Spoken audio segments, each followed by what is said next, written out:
So, I'm going to pause right here and say, why are we talking about this stuff?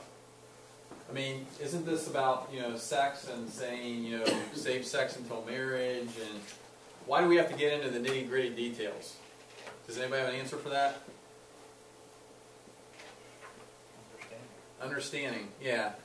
And you really can't reverence women. It's like when Adam saw Eve for the first time and said, wow. Okay? To really understand what God has done. He's the master architect. I mean, he could have created woman any way that he wanted. He could have created new life any way he wanted. But he did all these things for a reason. And down to the last molecule of our entire bodies, not just the sum total, but every part of our body speaks this language that God has created that says, I love you and I want you to love another. Okay? So we are getting into the nitty-gritty details. It's kind of like when you're reading the newspaper, if you're a newspaper article writer, you have to write who, what, when, where, why, and how, right? Those are the questions you have to answer. Well, this is kind of like the what. Okay? When we look at the what, these are the pieces of the body. That's called anatomy. And then we're also kind of looking at how those body parts function. That's called physiology. Okay? And then we're also asking ourselves that question, why? And that's kind of like theology. So we're kind of doing all of these at the same time. So we really can't understand the theology unless we're understanding the anatomy and the physiology. So those are some big words, a lot of ologies. I'm not an ologist at all, but hopefully that helps you understand why we're doing this. Okay? So this is the woman's reproductive anatomy. And what happens is every month there's an ovum that's released. And the ovary here has all the ovum that a woman is going to release for her entire life contained in the right ovary and then the left ovary. Okay? So what happens is each month one of these ovum matures and it ruptures and it kind of pops out of the ovary, and then this little hand-like thing called the fimbria actually grabs it and it begins working its way down the fallopian tube.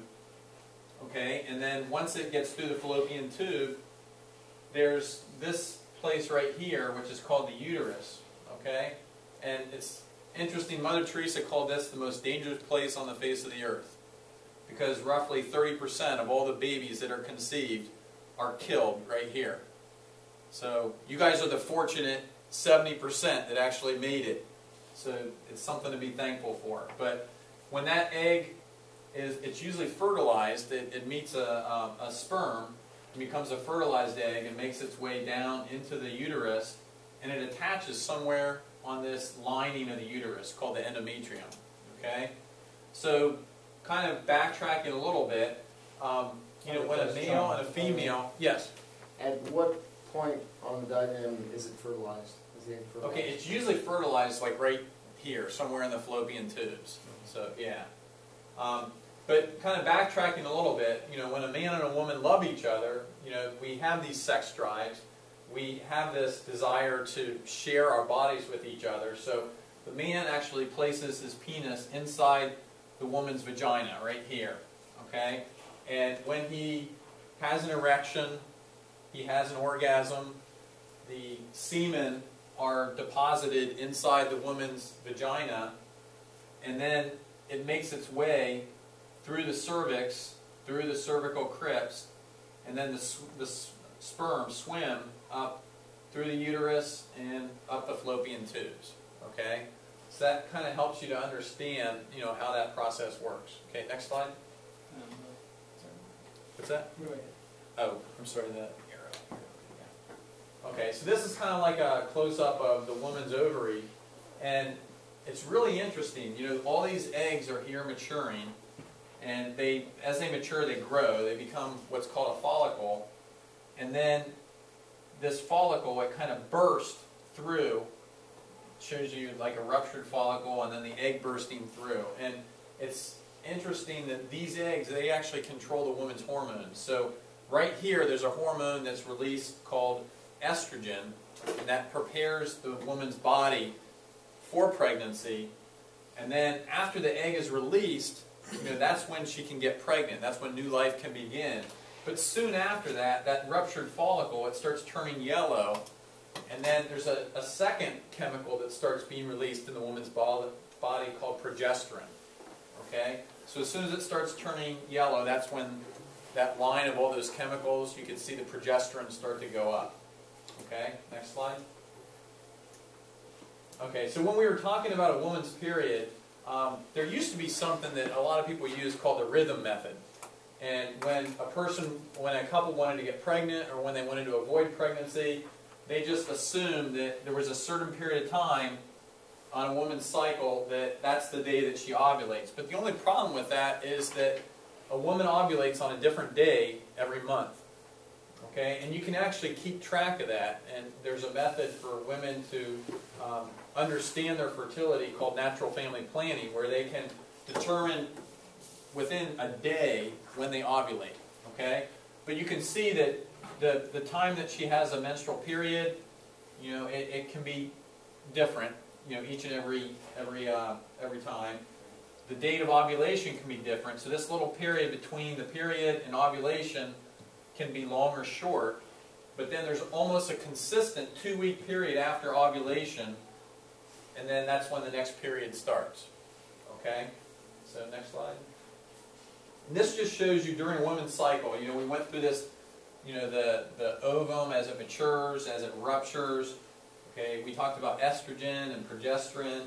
And at the same time, these chemicals, or these hormones, they affect the woman's endometrium, that lining of the uterus. So, you know, during the first part of the cycle, the woman has shed her endometrium. That's what the period is.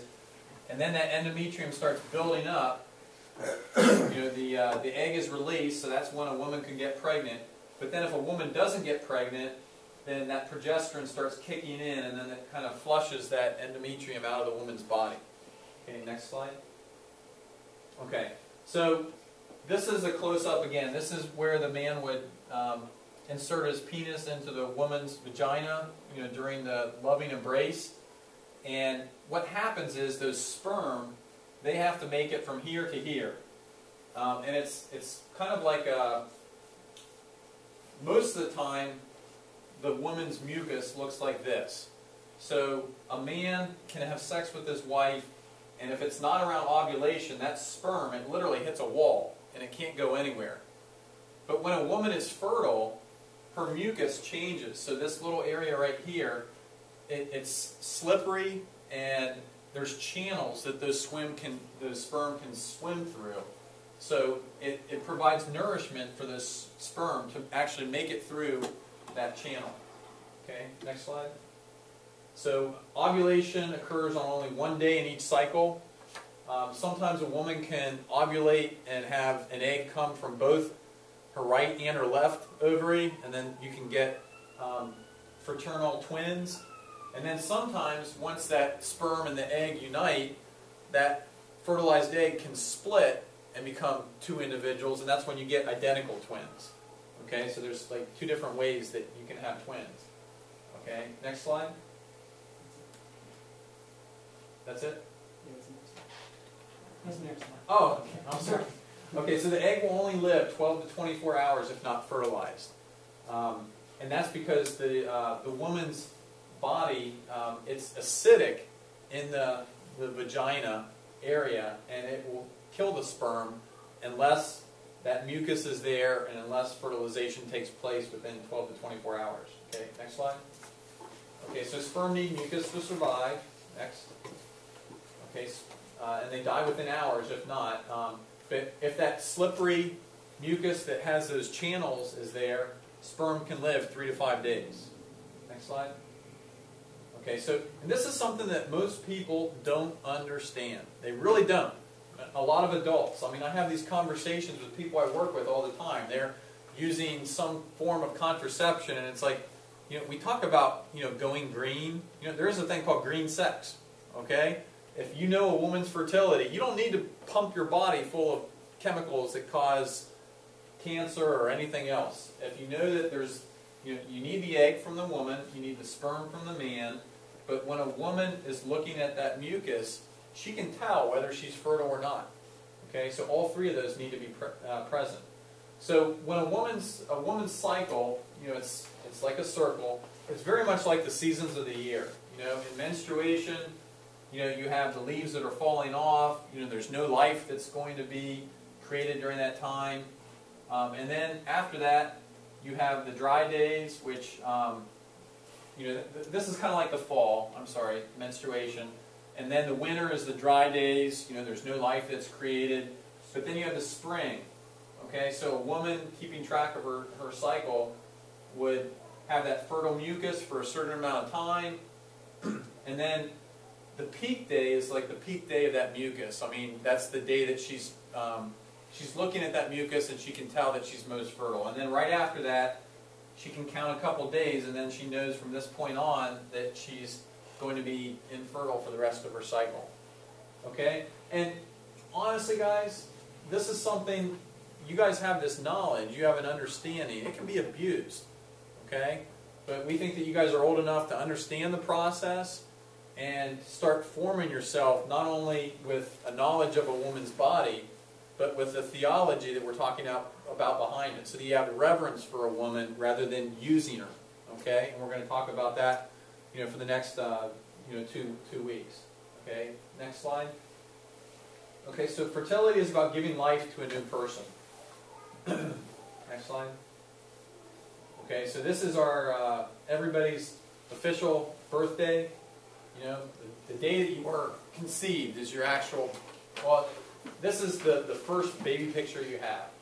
Okay, so this one sperm, one lucky sperm out of the many millions makes it through, fertilizes the egg, you're conceived, it's a new life, and we as Catholic Christians believe that that is a baby. Okay, that is a life. It's got 46 chromosomes. Before it only had 23 from the egg, 23 from the sperm, but from this moment on, that fertilized egg, all it needs is water and nutrition, kind of like an astronaut in space, and oxygen in order to continue to grow. Okay?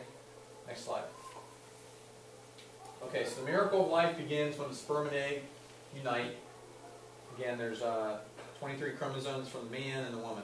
Next slide. Okay, and then I've already kind of talked about this, but it's just kind of showing you that, you know, once that fimbria picks up the egg, the fertilization takes place here in the fallopian tubes, and then as that egg progresses through the fallopian tubes, it's dividing, and by the time it gets into the uterus, it starts further dividing and anchoring itself to the endometrium, and that's when the umbilical cord starts forming. It's going to give the nutrients to the fetus, or fetus is just a technical term, it means young life. Okay, next slide. Okay, so there's the result, a brand new baby, a brand new life, a soul that, even if we die, that soul is going to live forever. So anytime a conception takes place, that's an eternal soul.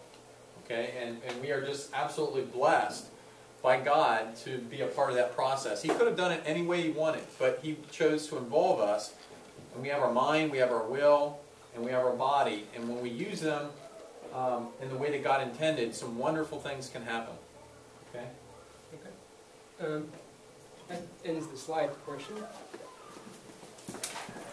So now you can